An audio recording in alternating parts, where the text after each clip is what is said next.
Good morning friends, welcome to my YouTube channel AK allrounder. दोस्तों, चुनाव की तारीखों का ऐलान होते ही आचार संहिता लागू हो जाती है। क्या आप जानते हैं कि आचार संहिता यानी कि कोड ऑफ कंडक्ट क्या होता है और इसे क्यों लगाया जाता है और कब से कब तक लगाया जाता है? इसके बारे में फुल डिटेल्स डिस्कस करेंगे और इसके साथ साथ यह भी देखेंगे कि आदर्श आचार संहिता यानी कि मॉडल कोड ऑफ कंडक्ट क्या होता है। तो चलिए स्टार्ट करते हैं।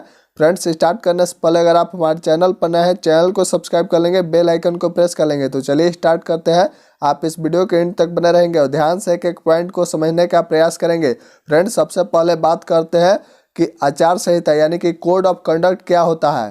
फ्रेंड्स, आपको बता दें कि देश में स्वतंत्र और निष्पक्ष चुनाव कराने के लिए चुनाव आयोग यानी कि इलेक्शन कमीशन कुछ नियम बनाता है और चुनाव आयोग के इन्हीं नियमों को आचार संहिता यानी कि कोड ऑफ कंडक्ट कहा जाता है। याद रखेंगे। फ्रेंड्स, आपको बता दें कि लोकसभा हो या विधानसभा चुनाव के दौरान इन नियमों का पालन करना सरकार और नेता और राजनीतिक दलों की जिम्मेवारी होती है। यानी कि आसान भाषा में आप कह सकते हैं कि आचार संहिता यानी कि कोड ऑफ कंडक्ट जो है वह चुनाव आयोग के द्वारा बनाया गया वह दिशा निर्देश होता है जिसे सभी राजनीतिक पार्टियों को मानना अनिवार्य होता है। चलिए नेक्स्ट बात करते हैं कि आखिर आचार संहिता यानी कि कोड ऑफ कंडक्ट कब लगता है। फ्रेंड्स, आपको बता दें कि आचार संहिता चुनाव की तारीख की घोषणा के साथ ही लागू की जाती है और देश में लोकसभा के चुनाव हर 5 साल पर होते हैं और अलग अलग राज्यों की विधानसभा के चुनाव अलग अलग समय पर होते रहते हैं। इसलिए चुनाव आयोग के चुनाव कार्यक्रम का ऐलान करते ही आचार संहिता यानी कि कोड ऑफ कंडक्ट लागू कर दिया जाता है। चलिए नेक्स्ट बात करते हैं कि आखिर कब तक लगी रहती है आचार संहिता यानी कि कोड ऑफ कंडक्ट आचार संहिता कब तक लगी रहती है। फ्रेंड्स, आपको बता दें कि आचार संहिता यानी कि कोड ऑफ कंडक्ट जो है वह चुनाव प्रक्रिया के संपन्न होने तक लागू रहती है और चुनाव की तारीख की घोषणा के साथ ही आचार संहिता देश में लगती है और वोटों की गिनती होने तक जारी रहती है। फ्रेंड्स, वही आपको बता दें कि आचार संहिता यानी कि कोड ऑफ कंडक्ट के तहत अधिकतम 90 दिन की सीमा निर्धारित की जाती है और इस सीमा में कोई भी लोक लुभावन नई योजना को नहीं लाया जाता है। हालांकि जो पहले से चल रही है योजना उसको समाप्त नहीं किया जाता है और आचार संहिता के तहत ही चुनाव प्रचार अभियान चुनाव प्रारंभ होने से 36 घंटा पहले और चुनाव की समाप्ति से 48 घंटा पहले समाप्त कर दी जाती है और आचार संहिता के उल्लंघन की स्थिति में कानूनी कार्रवाई की जाती है। चलिए नेक्स्ट बात करते हैं आचार संहिता के नियम कानून व प्रावधान के बारे में यानी कि कोड ऑफ कंडक्ट रूल्स के बारे में डिस्कस करेंगे। फ्रेंड्स, आपको बता दें कि आचार संहिता लागू होने के बाद सार्वजनिक धन का प्रयोग पर रोक लगा दी जाती है जिससे किसी भी राजनीतिक दल या राजनेता को चुनावी लाभ न प्राप्त हो सके, इसलिए यह लगाया जाता है। और चुनाव प्रचार के लिए सरकारी गाड़ी, सरकारी विमान या सरकारी बंगले का प्रयोग नहीं किया जा सकता है। साथ साथ मतदाताओं को अपनी तरफ आकर्षित करने के लिए किसी भी तरह की सरकारी घोषणाओं या लोकार्पण शिलान्यास पर पूरी तरह से रोक लगा दी जाती है और पुलिस की अनुमति के बिना कोई भी राजनीतिक रैली नहीं की जा सकती है। धर्म के नाम पर वोट की मांग नहीं की जा सकती है। और फ्रेंड्स, वही आपको बता दें कि इस दौरान सरकारी खर्च से किसी भी प्रकार का कोई ऐसा आयोजन नहीं किया जाता है जिससे किसी भी दल या विशेष को लाभ प्राप्त हो सके और राजनीतिक दलों के आचरण और क्रियाकलापों पर नजर रखने के लिए चुनाव आयोग पर्यवेक्षक, जिसे आप लोग ऑब्जर्वर कहते हैं, उसे नियुक्त किया जाता है। नेक्स्ट डिस्कस करते हैं आचार संहिता के नियम के बारे में यानी कि कोड ऑफ कंडक्ट रूल्स के बारे में पार्ट वाइज डिस्कस करते हैं। सबसे पहले डिस्कस करते हैं चुनाव आचार संहिता के आम नियम के बारे में। फ्रेंड्स, आपको बता दें कि किसी भी दल के द्वारा कोई ऐसा कार्य नहीं किया जाना चाहिए जिससे जाति, धर्म और भाषा के आधार पर मतभेद उत्पन्न हो। और नेक्स्ट आपको बता दें कि धार्मिक स्थानों का उपयोग चुनाव प्रचार के मंच के रूप में नहीं किया जाना चाहिए। और फ्रेंड्स, वही आपको बता दें कि राजनीतिक दलों की आलोचना कार्यक्रमों और नीतियों तक ही सीमित होना चाहिए, न कि व्यक्तिगत रूप से, यानी कि उठापटक नहीं होना चाहिए व्यक्तिगत रूप से। फ्रेंड्स, वही आपको बता दें कि मतदाताओं को अपनी पार्टी की ओर आकर्षित करने के लिए भ्रष्ट आचरण का उपयोग न करें, जैसे रिश्वत देना, मतदाताओं को परेशान करना इत्यादि हो सकता है।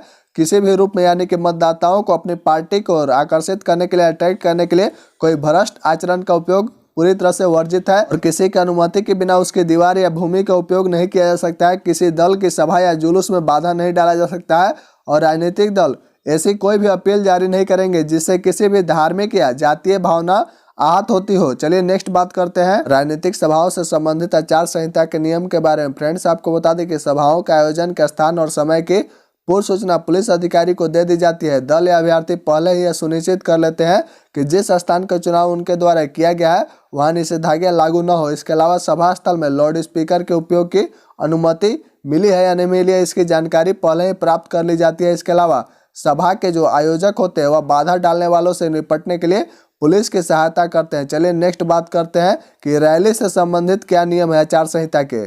फ्रेंड्स, वही आपको बता दें कि रैली से संबंधित जो आचार संहिता के नियम है उसमें यह बताया गया है कि रैली का समय, आरंभ होने का स्थान, मार्ग और समाप्ति का समय निर्धारित कर सूचना पुलिस को दे दी जाए। इसके अलावा रैली का आयोजन ऐसे जगह पर हो जिससे यातायात जो है वह प्रभावित न हो और राजनीतिक दलों का एक ही दिन एक ही रास्ते से रैली निकालने का प्रस्ताव हो तो समय को लेकर पहले ही बात कर ली जाती है। इसके अलावा रैली सड़क के दाईं ओर से निकाला जाए और रैली में ऐसी कोई भी चीजों का प्रयोग न करें जिनका दुरुपयोग हो सके। कि मतदान संबंधी आचार संहिता के नियम क्या है। फ्रेंड्स, आपको बता दें कि अधिकृत कार्यकर्ताओं को बिले या पहचान पत्र दिए जाते हैं और मतदाताओं को दी जाने वाली जो पर्ची है वह सादे कागज पर होती है। उसमें प्रतीक चिन्ह या अभ्यर्थी या दल का नाम नहीं होता है और मतदान के दिन और उसके 24 घंटे पहले किसी को शराब वितरित न की जाए।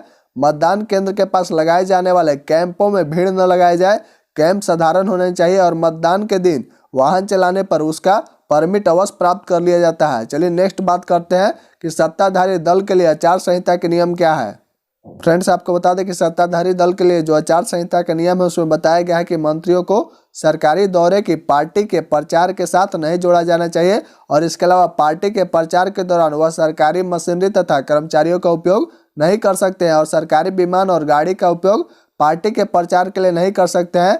सभा स्थल या हेलीपैड बनाने के लिए किसी मैदान पर सत्ता दल का एक अधिकार नहीं होगा।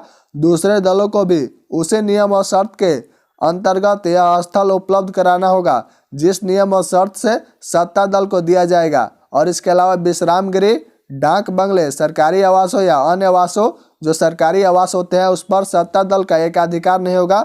सभी दलों को निर्धारित शर्तों पर वह आवंटित होगा, परंतु कोई भी राजनीतिक दल इसका उपयोग चुनाव प्रचार के लिए नहीं कर सकता है। यह पूरी तरह से वर्जित होता है। और फ्रेंड्स, इसके अलावा आपको बता दें कि सरकारी धन से कोई विज्ञापन समाचार पत्रों या टीवी चैनलों को नहीं दिया जाएगा। मंत्रियों के शासकीय भ्रमण पर उस स्थिति में गार्ड लगाई जाएगी जब वे सर्किट हाउस में ठहरे रहेंगे और स्थानांतरण तथा पद स्थापना के प्रकरण में आयोग के पूर्व अनुमोदन आवश्यक होते हैं। चलिए नेक्स्ट बात करते हैं कि आखिर आदर्श आचार संहिता यानी कि मॉडल कोड ऑफ कंडक्ट क्या होता है। फ्रेंड्स, आपको बता दें कि भारतीय निर्वाचन आयोग की आदर्श चुनाव आचार संहिता यानी कि मॉडल कोड ऑफ कंडक्ट जो होता है वह राजनीतिक दलों एवं प्रत्याशियों के लिए बनाई गई एक नियमावली होता है जिसका पालन चुनाव के समय करना आवश्यक होता है और चुनाव आयोग चुनाव से पहले और इसके बाद लागू करने की इसकी घोषणा करता है। फ्रेंड्स, वहीं आपको बता दें कि भारत में जब भी चुनाव का आयोजन होता है यहाँ पर आदर्श आचार संहिता यानी कि मॉडल कोड ऑफ कंडक्ट लगाया जाता है और चुनाव की तारीखों के साथ ही इसकी घोषणा कर दी जाती है और यह नतीजे आने तक जारी रहता है और इस समय राजनीतिक दलों और राजनेताओं के कुछ विशेष नियमों का पालन करना पड़ता है। फ्रेंड्स, वहीं आपको बता दें कि इस तरह के व्यापक धारा के लगने से दंगे और झगड़े जो कि चुनावी माहौल में बहुत ही आम बात होती है इस पर नियंत्रण कर लिया जाता है और इलेक्शन कमीशन ऑफ इंडिया यानी कि ECI जो होता है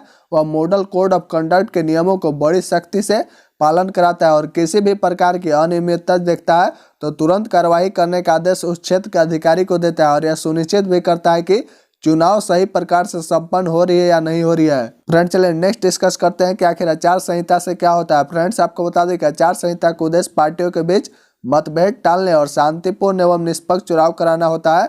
इसके माध्यम से यह सुनिश्चित किया जाता है कि कोई भी राजनीतिक पार्टी या केंद्रीय या राज्य के अपने आधिकारिक पदों का चुनाव में लाभ लेने के लिए कोई गलत प्रयोग न कर सके। इस प्रकार मॉडल कोड ऑफ कंडक्ट के माध्यम से चुनाव का समापन उचित प्रकार से करा लिया जाता है, याद रखेंगे। और फ्रेंड्स, वहीं आपको बता दें कि हमारे संविधान में निर्वाचन आयोग की चर्चा अनुच्छेद 324 से लेकर अनुच्छेद 329 तक किया गया है जो कि भाग 15 के अंतर्गत आता है और निर्वाचन आयोग एक संवैधानिक आयोग है जिसे स्वतंत्र एवं अस्थायी आयोग भी कहा जाता है। डिटेल में डिस्कस करेंगे निर्वाचन आयोग वाले टॉपिक में। तो फ्रेंड्स, हमें उम्मीद है कि आपको समझ में आ गया होगा कि आचार संहिता यानी कि कोड ऑफ कंडक्ट क्या होता है और इसे कब लगाया जाता है, कब से कब तक लगाया जाता है, क्यों लगाया जाता है और आचार संहिता के नियम कानून क्या है, फुल डिटेल समझ में आ गया होगा। इसके अलावा आपको आदर्श आचार संहिता यानी कि मॉडल कोड ऑफ कंडक्ट के बारे में समझ में आ गया होगा। तो चलिए अभी के लिए बस इतना ही, मिलते हैं नेक्स्ट वीडियो में। तब तक के लिए बहुत बहुत धन्यवाद। जय हिंद, जय भारत।